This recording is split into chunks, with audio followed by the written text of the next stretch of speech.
Home store furniture Coimbatore. நம்ம பார்க்கறது வந்து ஒரு மினி மேரேஜ் காம்போ ஆஃபர். இதுல என்னென்ன ஐட்டம் வரும் பாத்தீங்கன்னா, ஒரு 5 அடி காட்டு, 5 அடி மேட்ரஸ், அது கூடவே 2 பில்லோ,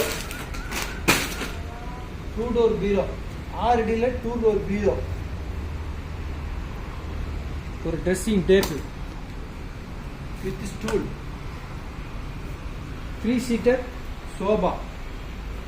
இது கலர் ஆப்ஷன் வந்து இந்த 3 சீட்டில் வந்து எந்த கலர் கேட்டிங்களோ அந்த கலர் போட்டுக்கலாம். 40 கலர் அவைலபிளாக இருக்குது. இந்த மேரேஜ் காம்போட மொத்தம் பேக்கேஜ் காம்போட ரேட்டு வந்து 35,999. இது எங்கே நம்ம கடை எங்கே லொக்கேட் ஆகிடுச்சுன்னு பார்த்தீங்கன்னா, கோயம்புத்தூரில் சிவானந்தபுரத்தில் இருக்குது. கீழே இருக்கிற நம்பருக்கு வாட்ஸ்அப் பண்ணுங்கள். The home store furniture Coimbatore.